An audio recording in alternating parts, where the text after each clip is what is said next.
Rhyming Dialogue 10. Hi. Hi. Well, it seems we did make it to 10. Shall we toss a word salad again? Sure, it's nice to have a word salad recap every now and then. We talked about captive creatures, imagination, intelligence, and love. Would you like to say anything about those that goes beyond and above? I'm sure you'll be glad to hear that those shrimplets have hatched. They're out and about, exploring the prison world to which they are cached. Do the adult shrimp cannibalize their young, or do they live in harmony? That particular variety does not. They all live together in a colony. Shrimp are like water bugs. They seem to keep busy cleaning and water gardening. They're small, easy to care for, fascinating, fun to watch, and far from frightening. Do you ever feel guilty about keeping creatures prisoner? Yes, as a matter of fact, I do, like being a life commissioner. So much of their environment and quality of life depends on me. When I make mistakes or become neglectful, I want to set them all free. I don't think I feel as guilty, though, as someone who kills for meat. To slaughter, then eat as a treat must be a guilt ridden feat. Let's not go there today. Save that can of worms for another day. Okay, if I must, we'll leave the vegetarian rhymes in the future's trust. Have you kept anything that's strange or really exotic? Well, there's the alligator, he's pretty hypnotic. Wait, you keep an alligator? Is it in some kind of enclosure? Yes, he's an evolutionary meat eater extraordinaire, but he mostly just hides in his cave or basks in the sun's glare. If you could use your imagination to design ideal creatures, what would they be like? What would be their features? Ideal to what? Ideal to Earth's environment or ideal for becoming ever more sentient? I'm not so keen. What do you mean? Well, it would be amazing to have octopus arms, a whippoorwill's song, a cheetah's legs, a ladybug's charms, an eagle's vision, a giraffe's neck, an elephant's trunk, a sloth's patience, a shark's bite, a badger's spunk. But they're all contained in our evolutionary chain, so we are, in a way, already that cumulative gain. Do you mean that we are the most adapted to have the most sentience? Maybe, what is sentience anyway? Awareness, perception, cognizance? Well, yes, sentience describes a thing's ability to utilize sensory perceptions. Agreed, but is that limited to perceptions from its physical sense organs? Does it also include a thing's ability to make sense of the past and to see into the future? Does it include a thing's ability to imagine, to design, to build civilization and culture? Think of animals that migrate: geese, butterflies, whales. Or think of animals that hibernate: bears, snakes, snails. They are locked into those patterns, those programs, they're stuck.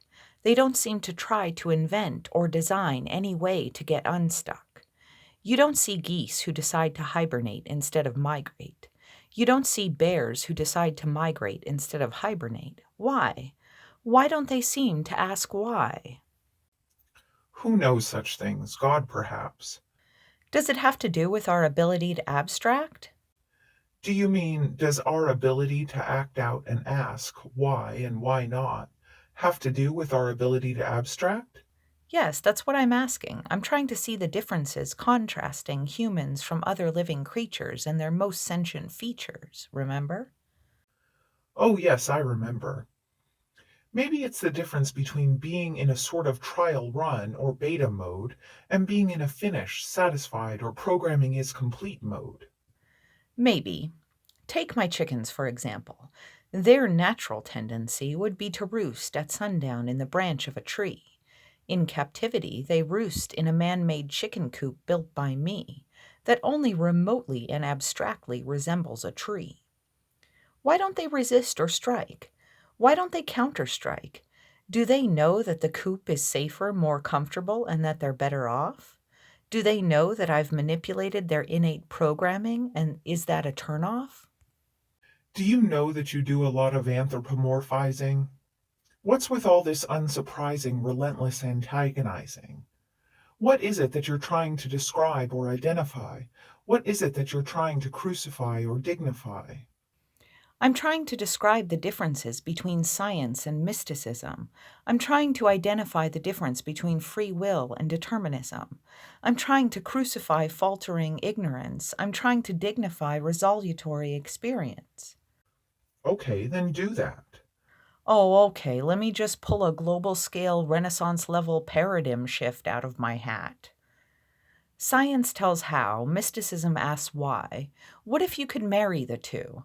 What if objective reality is determined by free will agents realizing through? Instead of spending our free time being passively programmed into ignorance, what if we intelligently chose and designed our relevant realization experience? Resource and energy centralization holds us back. We need complete decentralization to get on track. You're all over the place and rapidly losing coherency. Decentralization, as in the blockchain and cryptocurrency? Maybe. If all resources and energy are controlled and manipulated by a few, and if those few are pawnerized by self interest, greed, and gain, what is left but a coup? Or complete thoroughgoing assimilation? We might as well be the imploring subjugation. Just as my chickens merrily corral into their fake tree at sundown, we might as well capitulate all privacy to the cloud as we bow down. Hang on. You act like you're some kind of abject prisoner of war, like you have no freedom and like your existence is a form of torture. You have food, clothing, and shelter. You have the ability to be a helper. You have a good job and money too. You have entertainment and a zoo. Ha! That's exactly what I say to my chickens to keep them under my spell. Look how nice I just raked this place for you. Isn't it wonderful and swell? Look at these tasty treats I'm bringing in here for you. They're a nutritious winner. Never mind those weeds just out of reach. You don't want to become chicken dinner. Come on, girls, don't peck your sisters. Let's all get along and share. There are enough resources here for all of you, with plenty to spare. Then they lovingly balk, cluck, and coo back in response to me, while I steal their eggs and fence them in under lock and key. I control and limit all the sources of energy exchange and resources. So what then? You're upset because you give away your privacy to big tech corps and big government and you see it as a form of piracy? Yes, yes, yes, it's a problem, a very big problem, too. Isn't privacy piracy a problem for you? Even if you're not doing anything wrong and you have nothing to hide, how long will it be until your every thought and desire will coincide with the programming you are bombarded with that is tailored to keep you compliant, controlled, manipulated, and governed? So why do you think decentralization is the key? How or why do you think that would set us free? If all of the data that is being collected was made freely available to all who have contributed to keep the prison walls growing stable and possible, if all of the algorithms that lead to our barter, trade, transfer, sale, and eventual slaughter were laid out for all to see and observe and know and understand, we would no longer be a mined commodity of supply and demand. If I unlock my chicken's prison and throw them the lock and toss them the key, they will eventually realize that they can open the door and set themselves free. What would happen to your chickens then? They would probably get dragged into a fox's den or hit by a fast moving vehicle, then become a vulture's meal. That's the conundrum surrounding freedom. With freedom comes tremendous responsibility. You're in charge of your own safety and security. You now have to become your own free jurisdictional ward. You no longer have the protection of the prison and its guard. When something happens to you, you are on your own. You can no longer lay the blame. You alone must atone. When you put it that way, I don't know if I'm ready for all that freedom yet. I like having running water, paved roads, prepackaged foods, and a social security net. I like having the ability to have things delivered to my door with one easy click. I don't want to grow my own wheat, mill my own flour, and bake every breadstick. Right, and you probably enjoy all of the programming time that keeps you busy, fleeced, and entertained in your free downtime. No need to think or get bored, solve any problems, create, dissent, or invent. All of that's taken care of for you by your prison overlords with your full consent. Why try to figure out how to pick a lock when you can aimlessly absorb TikTok? At this point, it might be too late. Society might just be too far gone. The time of exploration, new frontiers, and rugged individualism is bygone. You may be right. When we've arrived at the point where we'll communally seethe so badly in fear of a cold that we will all put on masks and curtail our freedom to breathe, that's a pretty good sign that we just might be too far gone. We have lost our will, our strength, our curiosity, our brawn. This conversation is getting too dark. I'll fall into a depression. Let's change the subject before you start on the topic of vaccination. Okay, would you like to call it a day? This wasn't much of a word salad anyway. No, before we go, I'd like to revisit what you said about love in our last discussion. I've been thinking about that, and it's had a bit of a repercussion. Oh, how so? Well, I've been thinking about how you said to love is to know. I had never really thought of love like that before. It was in shadow. I had always assumed that love was just a feeling. Now that I recognize that it's not, I'm kind of reeling. Reeling? In what sense? That knowledge is so intense? Yes, that knowledge changes you. It changes who you are and how you act. It changes your perspective. It reorients your core, how you think, feel, and react. I mean, maybe what I'm relaying is obvious, maybe it's something everyone knows, but having a narrative to describe it is pretty meaningful and freeing, and it shows. Right. People go through life not understanding basic things about themselves because they think it's too hard or complicated or that it should be left on shelves. We don't often observe ourselves to understand or compare or know who or what we are. We are usually so unconscious of and inside of ourselves, we can't see ourselves from afar. Even though it seems easy for us to see the tricks, manipulations, and obsessions of others, it's very difficult for us to simply see our own because our ego finds ways to cover and smothers the truth about our shortcomings and our ineptitude.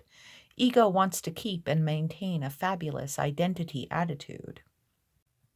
Right, our ego is greedy and is always trying to stroke and uplift itself. How can you come to know and love another if you're all about satisfying self? Yes, you can't come to know and love and serve others appropriately until you're ready to know and love and serve yourself proportionately. By serve yourself, I don't mean serve the ego that is enslaved to its identity. I mean serve the self that is of a higher order and answers to a call of destiny. Let's have a story or an allegory. If you're raising a teenager and that teenager wants to dye their hair, pierce and tattoo their body, try every new drug, and accept every dicey dare, because they want to identify with a certain challenging and disruptive peer review, you counsel against it. Not because you can't see the necessity of their maturing view, not because there aren't valuable lessons to be learned, not because there aren't scars of experience to be earned, but because you yourself have been there, done that, experienced the lessons and regrets. You remember all of your revolutionary teenage acts, and you have had to pay all the debts. The teenager can't see that they're doing the exact same predictable thing that all teenagers do. The counselor can no longer feel the raging hormonal pull that the teenager is going through. The teenager wants to identify as something free, something uncaged, something independent. The counselor knows that ultimately they will be so much more than pure identity dependent. The teenager wants to be bold, brave, and free. The counselor knows that they are altering destiny. Yes, the counselor knows that the identity is fleeting, but the teenager feels that need to identify as everything. It's almost like a kind of spirit possession.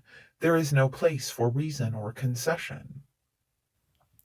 Yes, the same thing happens with the 2 year old's tantrums, or with the drug addict's proclivities, or with the paranoid's phantoms. But the same thing happens to all of us with every identification instance. It just may not be as overt or as obvious as the teenager's cheeky insistence. I might identify with being kind and caring or generous or always on time. So when I'm faced with a personality that is cold or frugal or never on time, instead of attempting to know, to love, to come to understand, I will judge, scorn, humiliate, and attempt to have them banned. Because if I could know, love, and understand and identify with something different than me, I would have to let go of, or release, or adapt, or change who I am, change my precious identity. That's why love gets so complicated and why we can become so frustrated. We don't actually love the growing, changing, adapting, living person that we see. We love their old, fleeting identities that we attached onto that we can no longer see. Yes, exactly. And matter of factly, a kind of opposite thing can happen too, in which a person seems to have no center or core. They identify to every little shiny thing that flits by. They seem to have no history, no lore. They actually strangely squirm out of all responsibility because their identity is so fleeting there's no culpability. If you tell them you take vitamins, they'll tell you they take vitamins too. If you tell them you're a vegetarian, they'll tell you they're a vegetarian too. You have green eyes? Their eyes are green sometimes too. You have an uncle named Bob? Guess what? They do too. If you tell them you wear a size 9 shoe, they'll tell you that they do too. If you tell them you killed a person, they'll tell you they killed a person too. If you tell them you were just kidding to see what they'd say, they'll tell you that they were just kidding to see what you'd say too. Yes, I have interacted with people like that. It's frustrating, and more so even than that. They're like the comical version of the psychopath. They have the mimic and pretend empath down pat, but they don't use it for manipulation, power, control, or personal gain. If you stop talking to them, they just go back to watching TikTok again. Yes, I know. Sometimes I wonder if there are those here among us who really are NPCs, here as filler distraction, completely superfluous. It makes me wonder if I'm just a character meme in something else's video game or bedtime dream. On that note, let's wrap this up and go to bed. It's getting late and I need to rest my mind and head. Okay, thanks again for rhyming with me to 10. You're welcome. I guess I'm coming around to the relentless rhyming rhythms and sound. Bye for now. Enjoy your night. Okay, bye. Good night.